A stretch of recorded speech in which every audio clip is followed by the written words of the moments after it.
Baik, saya akan langsung ke materi saya terkait isu-isu krusial regulasi iklan digital. Ya. Jadi kita bisa pakai konsep iklan digital atau iklan online ya, karena dua konsep ini dipakai oleh para akademisi. Nah, sebelum di awal, menurut saya perlu sekali kita mengidentifikasi industri-industri, sektor-sektor industri mana yang hidupnya ini bergantung dari iklan, ya, dan bagaimana perubahan teknologi digital merubah itu semua, ya, value chain-nya berubah. Kita mulai dari era media tradisional, ya, kita tahu bahwa tentu saja agensi periklanan adalah sektor yang hidupnya tergantung pada periklanan, ya, sumber pendapatannya adalah dari produksi iklan, baik untuk klien dalam negeri maupun luar negeri, ya. Iklan-iklan yang diproduksi pada era media tradisional akan ditampilkan di media tradisional seperti media luar negeri, media cetak, radio dan televisi, ya. Nah, menjadi lazim, ya, sudah lazim agensi periklanan ini dibiarkan bertarung di pasar bebas gitu, ya, melawan kompetitor agensi dalam negeri maupun luar negeri, ya. Berikutnya ada lembaga penyiaran swasta, ya. Ini adalah institusi yang secara ekonomi amat sangat tergantung dari pendapatan iklan, ya. Lembaga penyiaran swasta baik radio maupun televisi di Indonesia yang free to air, mereka dilarang memungut iuran dari penonton, ya, sehingga mereka memang mengandalkan pendapatannya dari siaran iklan, dari sponsorship program acara, ya. Itu pendapatan utama mereka dari situ, dan memang itu sumber pendapatan mereka, tidak banyak sumber yang lain, ya. Nah, untuk menjamin kelangsungan industri lembaga penyiaran swasta nasional, maka tingkat persaingannya ini dibatasi, ya. Jadi oleh regulasi dilindungi dari sisi kompetisinya, ya. Jadi pada tingkat nasional dibatasi, dan ini memang juga terkait keterbatasan spektrum frekuensi radio, artinya jumlah stasiun televisi pada suatu provinsi pasti terbatas, ya, maksimal 14, karena kalau pakai sistem analog terbatas jumlah frekuensi yang tersedia. Artinya kalau jumlah pemainnya itu terbatas, artinya kue iklan di dalam wilayah itu hanya dibagi di antara 14 pemain tersebut, dan itu akan cukup signifikan untuk mensupport kelangsungan hidup yang namanya lembaga penyiaran swasta. Nah, yang perlu kita catat di sini adalah di era media tradisional, industri penyiaran televisi itu adalah yang mendominasi pendapatan iklan di Indonesia, dan ini terkait dengan media habit masyarakat Indonesia yang memang 80% sampai data terakhir itu masih 80% penetrasi televisi di Indonesia. Masyarakat lebih banyak jumlah masyarakat yang masih mengakses televisi. Akan tetapi perlu dicermati bahwa tren popularitas internet terus meningkat tajam, ya. Nah, hingga tahun 2010 menurut studi Sudibyo dan Patria ini dikatakan pendapatan iklan spending iklan di Indonesia itu terus naik sebetulnya, ya. Trennya tetap naik, ya, hingga mencapai 60 miliar per tahun. Nah, dari angka itu lebih dari 50% itu yang menyerap pada industri televisi, ya, industri televisi free to air. Lebih dari 50%. Sisanya diambil oleh industri media cetak, koran, dan sisanya lagi sedikit oleh industri majalah, ya.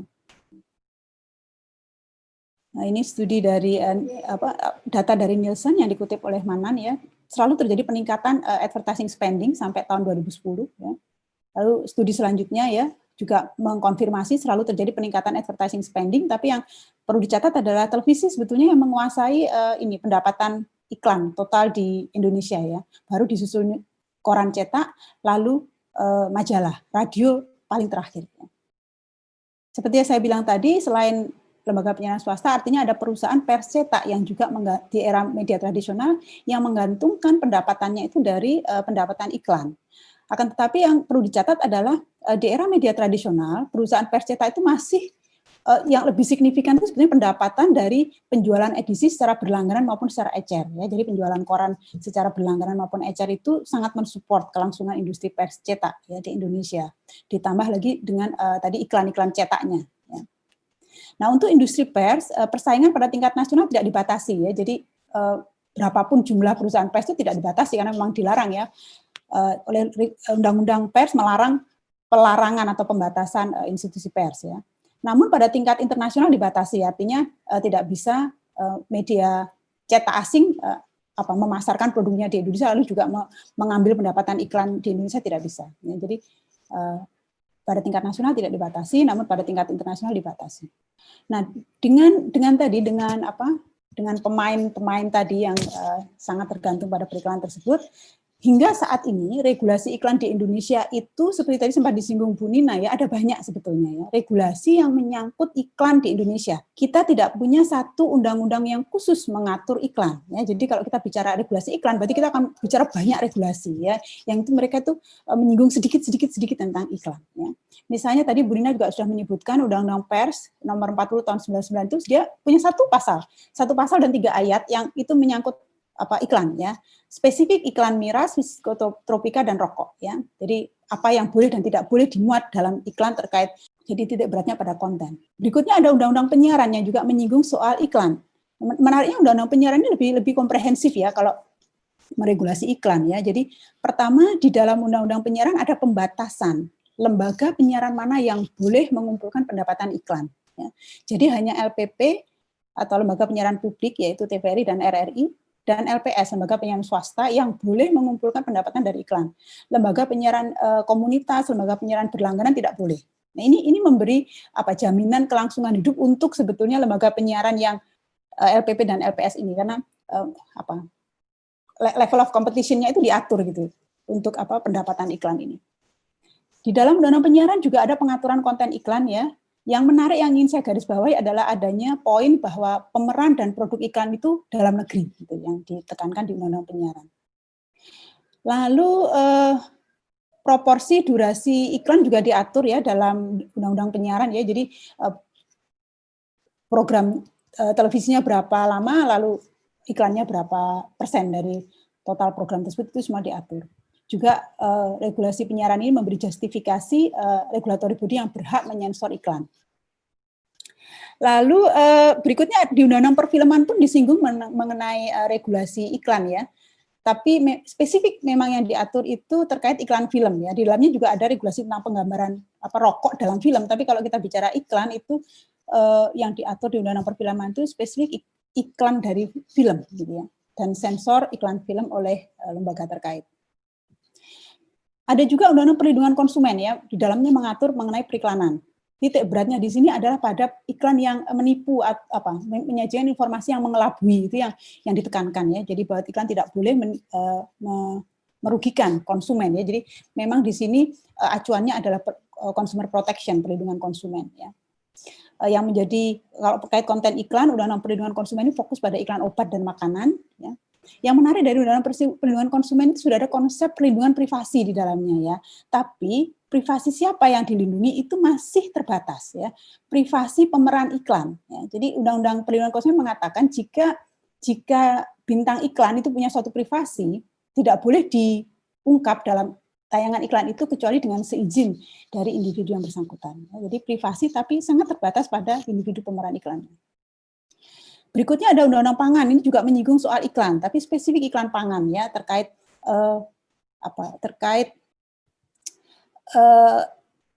kredibilitas informasi di dalam iklan-iklan pangan ya, ingredientnya kandungan-kandungan gizinya, kehalalannya itu tidak boleh menipu. Ada juga peraturan pemerintah, tadi Bu Nina sudah menyebut PP 109 tahun 2012 tentang ini bahan yang mengandung zat adiktif ya, produk tembakau. Sudah tadi Bu Nina jelaskan ya. Lalu ada surat edaran Menkominfo tentang iklan telekomunikasi ya. Ini maksudnya iklan yang dilakukan oleh industri telekomunikasi, misalnya iklan kartu GSM, iklan produk HP ya, smartphone, itu semua ada aturannya di sini. Lalu ada peraturan BPOM terkait pengawasan periklanan obat. Lalu peraturan KPU terkait kampanye pemilihan umum, artinya iklan politik ya. Begitu juga kode etik periklanan yang dibuat oleh asosiasi periklanan. Jadi ada banyak sekali bentuk regulasi yang mengatur periklanan di Indonesia, dan tadi itu semua pisah-pisah itu tadi ya. Jadi dalam berbagai undang-undang, berbagai PP, berbagai peraturan-peraturan dari institusi yang berbeda-beda. Nah, di tengah kondisi regulasi yang demikian, kita tiba-tiba dihadapkan pada fenomena-fenomena baru atau praktik-praktik baru periklanan ya. perkembangan internet, perkembangan teknologi digital memperkenalkan kepada kita, menghadirkan kepada kita berbagai fenomena periklanan baru. Ya, misalnya seperti ini, search engine advertising. Ya, kita mengetik kata apa, lalu muncul sejumlah rekomendasi website, dan kalau di depannya ada tulisan ad, kita sudah tahu bahwa ini pasti mereka ini membayar ke Google untuk diletakkan pada pilihan paling atas gitu ya. Saya nulis University Australia, maka langsung yang muncul ada University of Newcastle, University of Western Australia gitu ya. Ini muncul bukan karena ranking university-nya, tapi muncul karena iklan yang mereka bayar pada Google. Kita juga ketemu fenomena-fenomena intrusive advertising ya. Tadi Bu Nina mencontohkan iklan rokok tadi di televisi mungkin masih sudah dibatasi ya. Dibatasi jam tayangnya, tapi di depan rumah atau di depan sekolah ketemu baliho iklan yang besar gitu. Dan kita juga di smartphone bukan tidak mungkin anak-anak ketemu intrusive ad seperti ini. Dan ini tidak menanya umur saya. Jadi begitu saya membuka portal berita yang mainstream seperti Detik, Tribun News ini yang sekarang menurut Alexa kan situs berita yang paling populer di Indonesia ya. Itu muncul langsung iklan-iklan rokok semacam ini ya. Yang ini memaksa kita suka tidak suka mau tidak mau sekian detik untuk mengalami exposure dari iklan ini ya. Jadi nggak bisa saya scroll sekian detik sampai mereka muncul ya. Kita juga ketemu fenomena personalized advertising gitu ya. Misalnya Anda baru memiliki anak ya, baru melahirkan anak, lalu Anda posting berita bahagia itu di sosial media, teman-teman keluarga mengucapkan selamat gitu ya. Berikutnya langsung Anda membaca berita di portal berita, Anda dibombardir oleh iklan-iklan produk balita gitu ya. Atau misalnya sebaliknya Anda browsing misalnya Anda browsing properti di rumah 123 gitu ya. Maka begitu Anda membuka sosmed langsung Anda mendapat iklan-iklan properti ya. Ini personal advertising. Kita juga mengalami ini. Location based advertising ya. Kita lewat mana, tahu-tahu kita di SMS siapa gitu ya. Jadi akan lewat depannya Burger King sudah dapat notifikasi SMS-nya Burger King gitu ya, sampai akibatnya itu fitur SMS saya itu nggak pernah saya buka saking penuhnya dengan iklan-iklan semacam ini ya. Jadi begitu yang bunyi itu ringtone-nya SMS itu langsung berpikirnya paling nggak penting. Ini bagaimana kalau ternyata penting ya? Ternyata misalnya ada keluarga yang nggak bisa mem-WhatsApp saya karena jaringan internetnya dia terkendala, dia memilih mengirim SMS. Akan saya abaikan karena saya sudah merasa jenuh mendapatkan iklan-iklan seperti ini. Nah, kembali lagi fenomena-fenomena praktik-praktik periklanan baru inilah yang sekarang melingkupi kehidupan kita dengan kondisi regulasi kita yang seperti itu tadi. Regulasinya masih seperti itu. Coba kalau kita ingat lagi regulasi-regulasi tadi, yang sebetulnya titik beratnya itu kan pada konten ya, pada konten iklan itu apa yang boleh dan tidak boleh.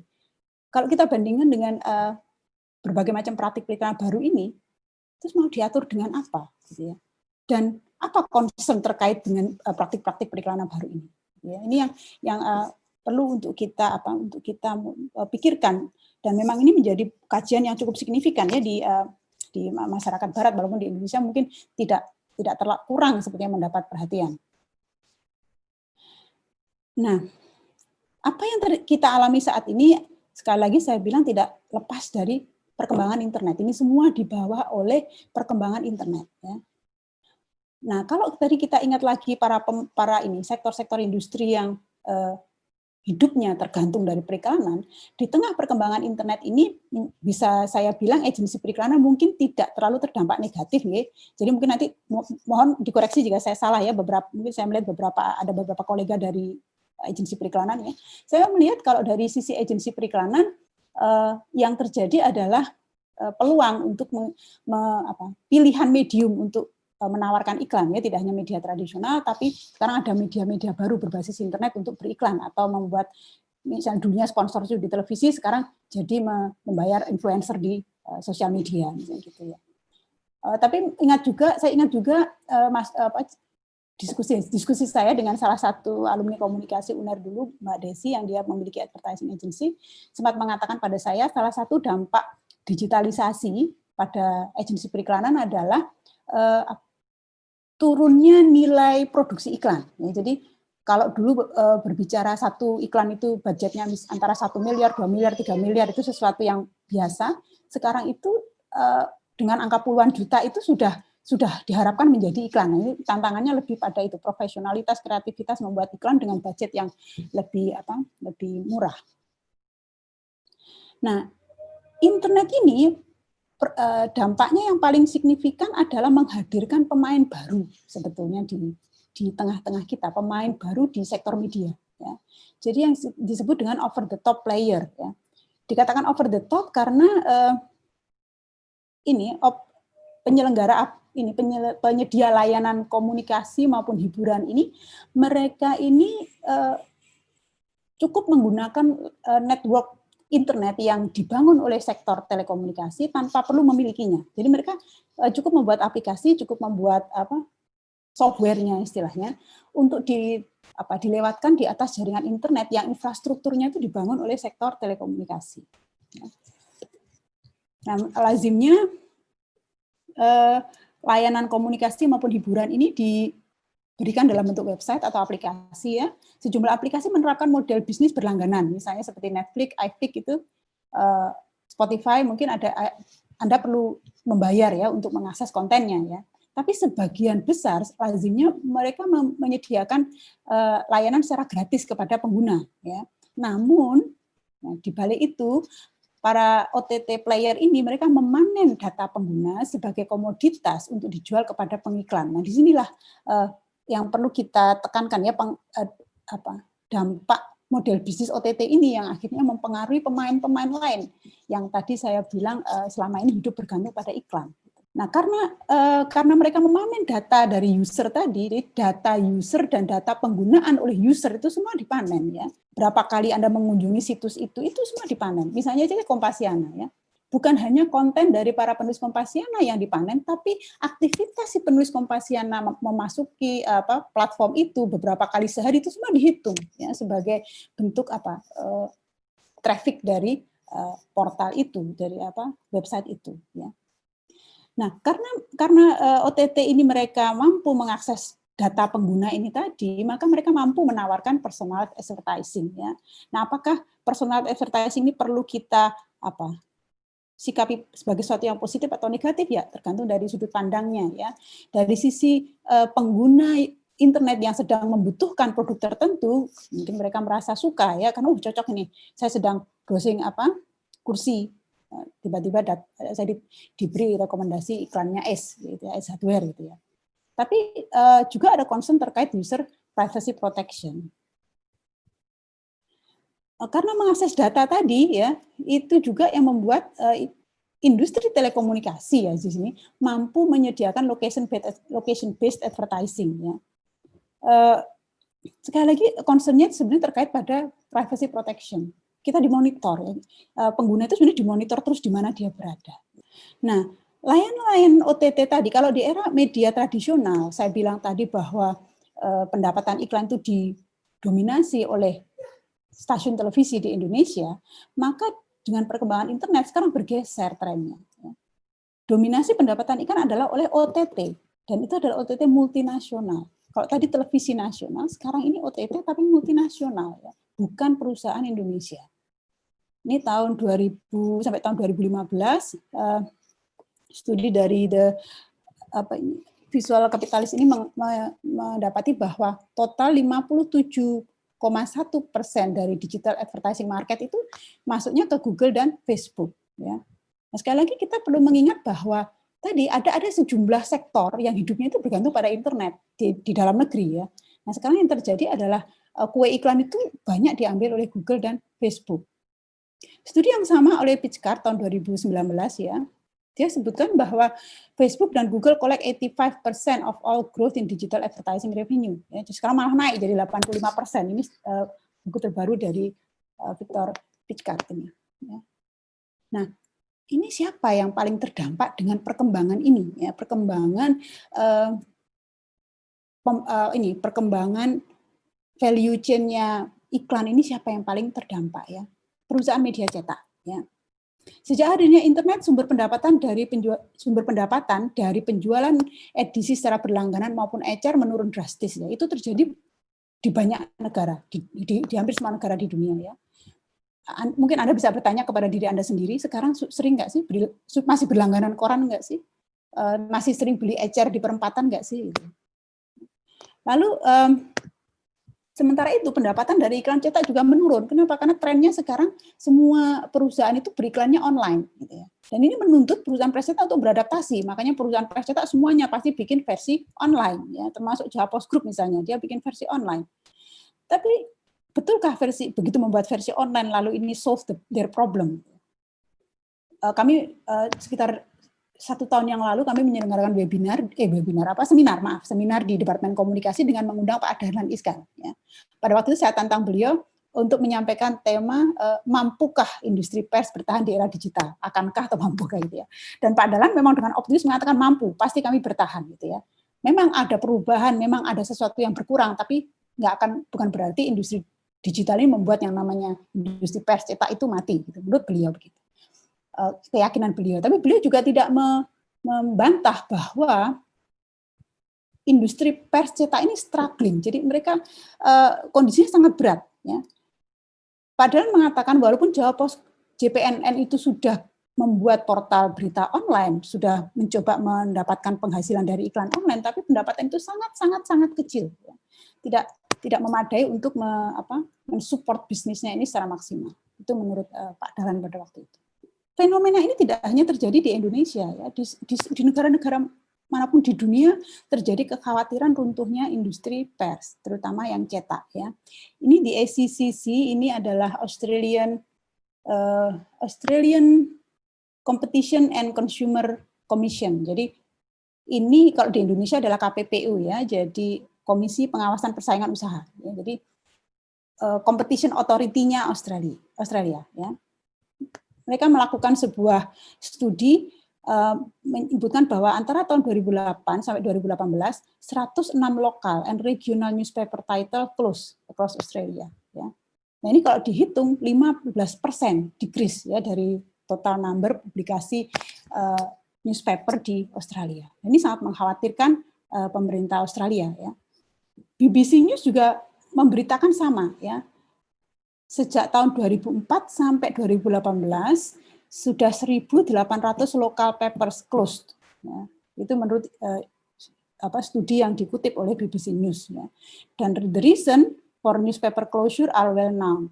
Internet advertising destroying the traditional business model. Tadi ya iklannya bergeser pada iklan online. Ya. Sebagian besar diambil oleh Google dan Facebook. Lalu readers juga mengalami budaya membacanya juga berubah ya. Readers moving towards more online and more free news. Ya. Habit membaca masyarakat juga berubah. Kita sudah terbiasa membaca berita itu gratis gitu ya.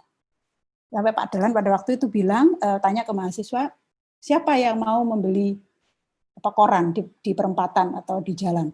Waktu itu tidak ada mahasiswa yang mengangkat tangan karena mereka sudah cukup terbiasa dengan yang namanya berita itu gratis. Ini yang mungkin antar generasi menjadi berbeda pemahamannya tentang value of news itu jadi berbeda. Kita generasi yang pernah mengalami era di mana koran itu dibeli gitu ya, informasi itu dibeli dalam bentuk koran cetak. Sekarang kita generasi yang selanjutnya ini mereka sudah terbiasa bahwa informasi itu gratis ya. Nah itu tadi bagaimana dampak perubahan bisnis model ini terhadap industri pers ya. Nah ini jika tidak segera diatasi, dikhawatirkan yang terjadi tadi industri pers collapse. Sementara kita tahu bahwa pers itu adalah the fourth estate of democracy ya. Suatu masyarakat demokrasi membutuhkan pers dengan fungsi surveillance-nya ya untuk melakukan check and recheck ya. Entah itu dari sisi pemerintah, dari sisi industri, dari sisi masyarakat ada cek dan recheck dari pers. Apakah kita, kalau misalnya betul pers runtuh, apakah bisa suatu masyarakat demokrasi menggantungkan dirinya pada the fifth estate of democracy ya? Jadi media-media seperti blog, seperti sosial media itu kan disebut sebagai the fifth estate of democracy. Apakah cukup ini untuk menciptakan suatu masyarakat yang demokrasi? Perubahan yang lain yang terjadi adalah kita mendapati operator telekomunikasi yang dulunya tidak mengandalkan pendapatan dari iklan, sekarang pun mengambil kue iklan dengan cara menawarkan ini tadi ya, location based advertising lewat SMS seperti ini ya. Nah, ini terjadi karena popularitas OTT messaging dan OTT sosial media ya. Dulu kita mungkin telepon pakai aplikasi telepon di HP atau SMS ya, pakai aplikasi SMS itu pesan. Tapi begitu ada WhatsApp, kita semua beralih ke sana ya.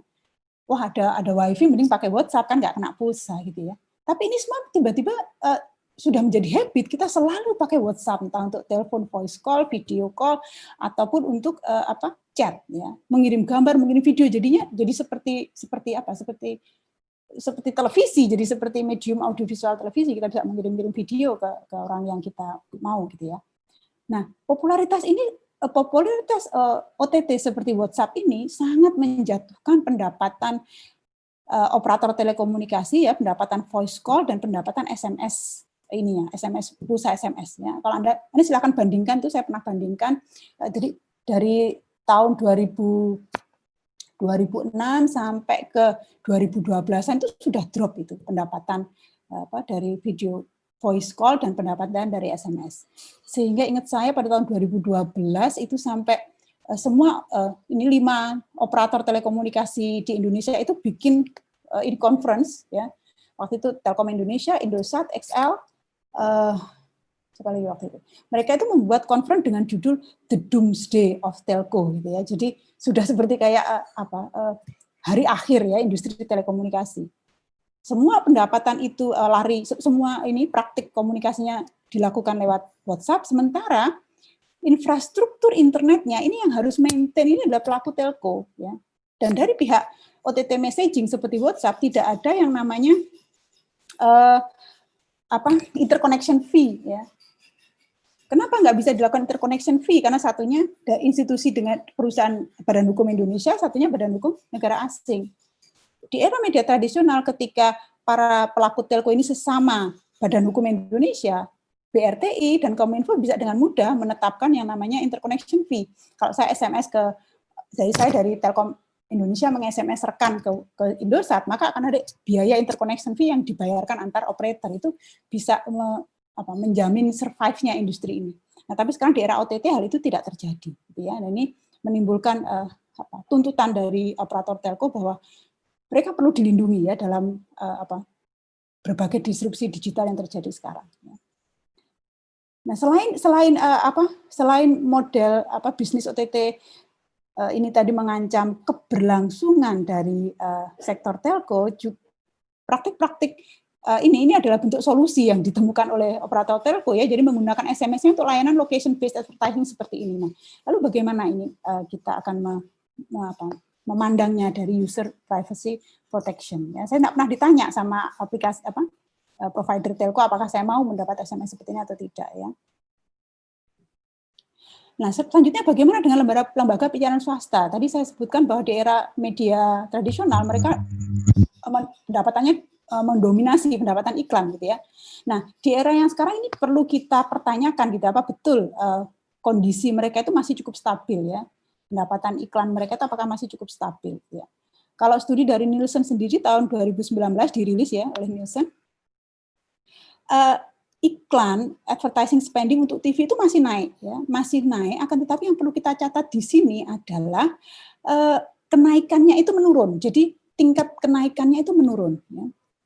TV still dominated 83% share. Jadi tetap di Indonesia ini pattern-nya masih sama. Televisi masih menguasai 83% dari total advertising spending ya. Akan tetapi jika tahun lalu ya tahun 2017 ke tahun 2018 peningkatan advertising spending yang diambil televisi ini bisa mencapai 13%, dari 2018 ke 2019 itu hanya 6%. Jadi separuh, naik tapi separuhnya gitu ya. Jadi kalau dari tahun sebelumnya naik 13%, dari tahun sebelumnya yang sekarang ini naiknya hanya 6%. Nah, ini perlu menimbulkan perhatian karena sekarang mungkin industri penyiaran swasta masih merasa baik-baik saja karena dari awal mereka memang punya economic positionnya kuat ya, dari awal mereka mendominasi periklanan, mereka sudah cukup established gitu ya dibandingkan industri pers. Tapi jika kondisinya terus seperti ini, bisa jadi mereka kolaps karena seperti saya bilang tadi, mereka mengandalkan sumber pendapatan utamanya memang dari iklan. Pada akhirnya saya tidak ingin menawarkan suatu kayak solusi ini harusnya diapakan begitu ya, karena ini memang masih menjadi perdebatan, masih menjadi bahan diskusi para akademisi dan policy maker bagaimana seharusnya kita diatur ini pengaturan terhadap advertising ini di era digital ini masih menjadi perdebatan. Yang mampu saya sampaikan lebih pada kita kembalikan kepada principle of communication policy, bagaimana seharusnya advertising itu diregulasi, gitu ya. Intinya bagaimana periklanan itu harus memfasilitasi ya pencapaian public interest, ya ini bisa kita terjemahkan dalam bahasa consumer protection hingga privacy protection. Bagaimana kita regulasi pers itu diarahkan untuk diversity ya, diversity of source itu bisa company-nya, bisa pegawai-pegawainya itu semakin beragam, semakin banyak itu dianggap semakin baik ya, sehingga diharapkan kontennya juga bisa diverse, exposure-nya itu juga pada kelompok masyarakat yang diverse ya. Lalu juga aspek locality, bahwa bagaimana iklan itu juga turut membangun menguatkan konten-konten yang dengan muatan lokal yang signifikan. Dan yang terakhir competition ini tadi yang saya kritisi, bagaimana pengaturan regulasi iklan itu tidak hanya fokus pada konten, tapi juga perlu mulai kita pikirkan bagaimana kompetisinya bisa tetap fair gitu ya. Sekali lagi saya bilang ini media nasional berhadapan dengan Facebook dan Google yang merupakan media multinasional. Ini an imbalance competition situation sebetulnya. Baik, demikian dari saya yang dapat saya sampaikan. Saya rasa akan saya kembalikan kepada Mas Dava untuk stop share. Untuk dipimpin sesi tanya jawab.